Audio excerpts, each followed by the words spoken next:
The Lord be with you. A reading from the Holy Gospel according to Mark.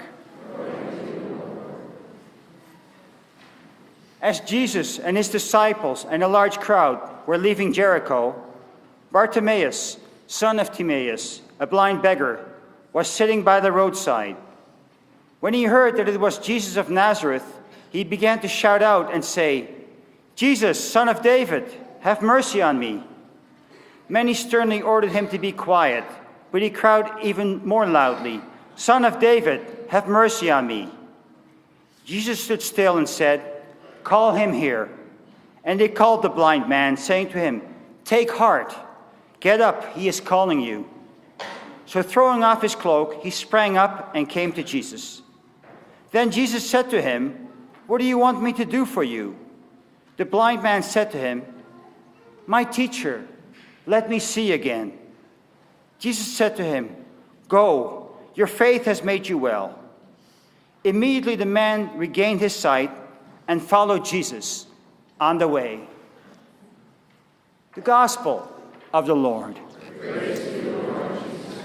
Before I actually begin the homily, I want to take this opportunity to thank you for your hospitality, offering me a place to live, and your support over the last few months after recovery of my surgery. This is my last weekend with you. Again, like I do with most parishes that I serve at, I'll take a little bit of sacred St. Margaret Mary with me in my heart.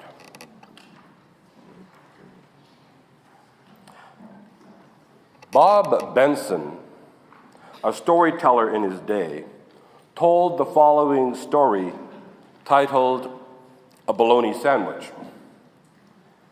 In the story, he remembers going to an old-fashioned church picnic. "I came home to get ready for the picnic," he said, "and all I could find in the refrigerator was a single slice of bologna, a little mustard at the bottom of the jar, and 2 stale slices of bread to go with it." So Bob made his bologna sandwich, put it in a bag, and went off to the picnic. The folks who sat next to him had brought a feast: fried chicken, baked beans, potato salad, assorted rolls, cold sliced tomatoes, pickles, olives, celery, and 2 homemade chocolate pies.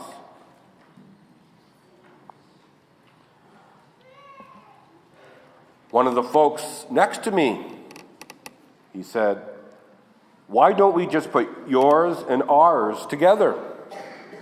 There's plenty of chicken and pie and everything, and we just love bologna sandwiches."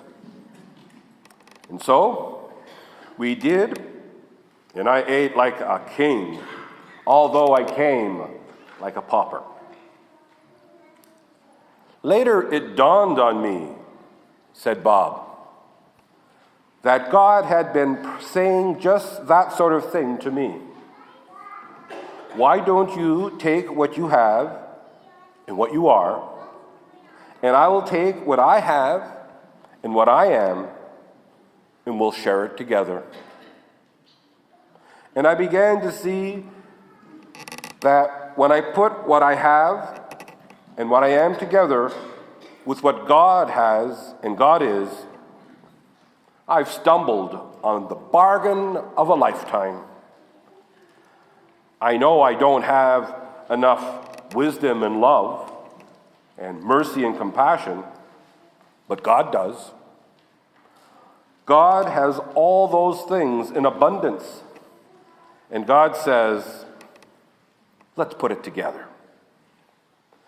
It's not that God needs my bologna sandwich. The reality is, I need God's fried chicken and all the fixins.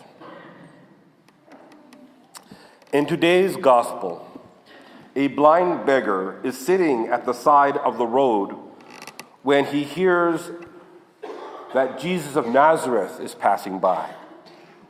He begins to shout and say, "Jesus, Son of David, have mercy on me." Many sternly ordered him to keep quiet. But he cried out even more loudly, "Son of David, have mercy on me." Jesus stood and said, "What do you want me to do for you?" The blind man said to him, "My teacher, let me see again." Jesus said to him, "Go, your faith has made you well." Immediately the man regained his sight, and he followed Jesus on the way. Let us not forget that the early followers of Jesus were called followers of the way. We come to Jesus in the spirit of abiding faith and hope, that our eyes will be opened to the why of sorrow and suffering, the why of life itself. We open our eyes and look to Jesus for assurance that the pain of a person's blindness is not endured in vain. We open our eyes and look to Jesus for the assurance of hope for everlasting life and happiness. Seeing that vision of the future with eyes wide open allows us to follow Jesus on the way. There have been times, and there still will be other times, when we face a future that may even be more terrifying than the worst horrors of the past. There will be times when the vision becomes blurred, times when we will be tempted to cry out, "No, the way of the Lord is too risky. Leave me to my own fancies." And then the Lord will ask, "What do you want me to do for you?" Hopefully, with God's grace, we will answer, "Let me see again." With God's mercy, we will know that the last spark of hope cannot be extinguished in those who follow Jesus on the way. We will know that the trials and tribulations that lie ahead, inside and outside of the church, will not overcome the followers of Jesus.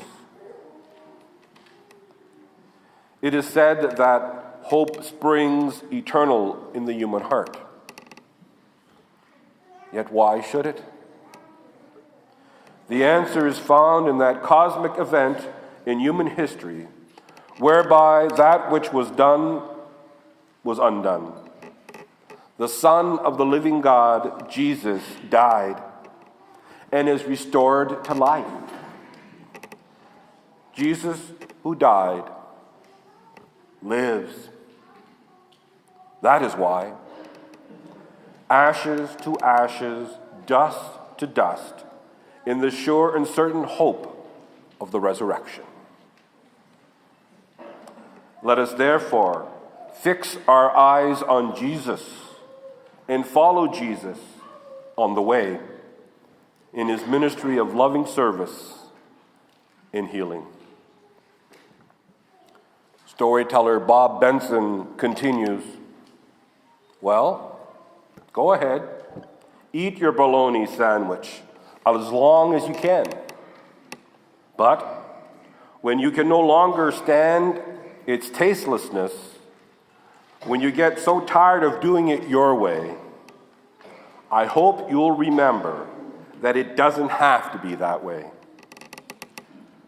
You have been invited to share in the very being of our gracious God, a God of compassion and a God of love. To which I add, a God filled with mercy. And that, my friends, is no baloney. I'm not too sure how many of you are familiar with the story behind the great Christian hymn, Amazing Grace.